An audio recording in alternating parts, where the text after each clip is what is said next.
kinalabit ako. And sabi niya, mag-partner naman tayo dito. Actually, bago niya ginawa yun, I actually emptied my cup. I was looking for a mentor. I was looking for someone who could lead me. Nag-submit ako sa kanya. With his military kind of leadership, marami naman akong realidad na natutunan din sa kanya. And it is because of him that kaya po kami nabuo na founders at kami po ay ginagabayan niya sa bawat araw. At nagkataon, yung mga kinausap niya mga tao, pare-pareho po kami ng puso, isip, na magkaroon man lang ng company. Not only for us to become rich, but to be of help sa marami pa pong tao, kagaya po ninyo. And what's next after kumita tayo, yumaman? Eto na lang po, makapalayo tayo ng konti, pero ang company, meron po tayong foundation, and that's called Icon Cares. Pero ladies and gentlemen, I would like for him to just introduce that later on. Ayoko po masyadong patagalin. Ladies and gentlemen, pag tinawag ko pangalan niya, okay na ba, palakpakan lang po natin. Wala na yung ahu-ahu. Wala na yung ganun. Kasi we are professional network builders here. Ladies and gentlemen, palakpak nga po kayo. Pag tinawag ko po siya, palakpakan mo natin ha. At gusto ko po pahiram na po ninyo yung buong attention sa kanya. Kasi pag hindi niyo po pinahiram yan, tapos nadidistract siya, bumabalik siya sa umpisa, actually, uulitin niyo yung presentation. Okay lang ba yan? So, ladies and gentlemen, without further ado, my mentor, the person behind Icon Elite Corporation. Ladies and gentlemen, Mr. Gary Valenciano! Ay, dali. Gary Fernandez, palakpak ba? Maraming salamat po. Palakpak po po. Thank you so much. So, palakpakan po natin si President. Okay?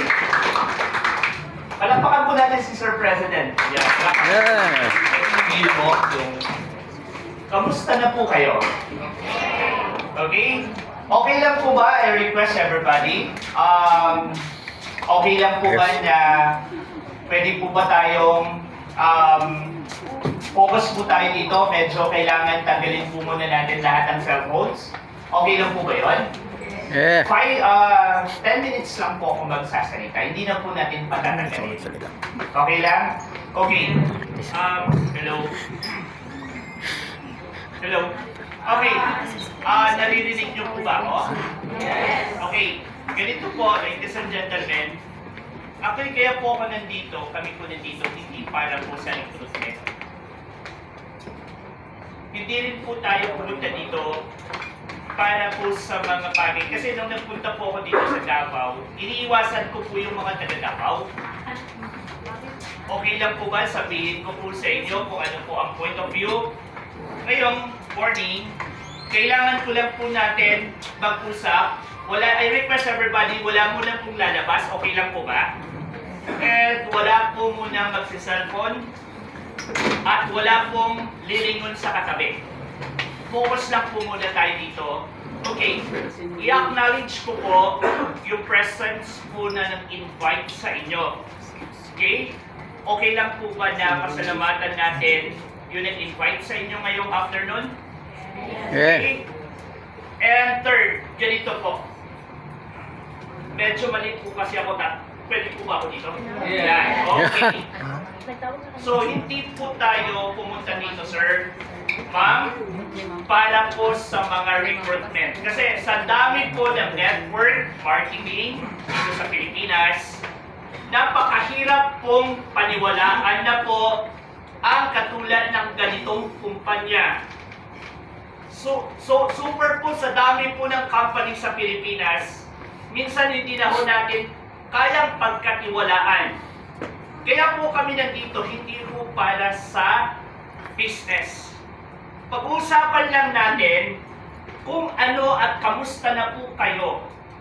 Kasi pag pinag-usapan po natin ang network marketing, dapat yumaman ka na. Dapat hindi ka lumilipat. Dapat umaasenso ka na.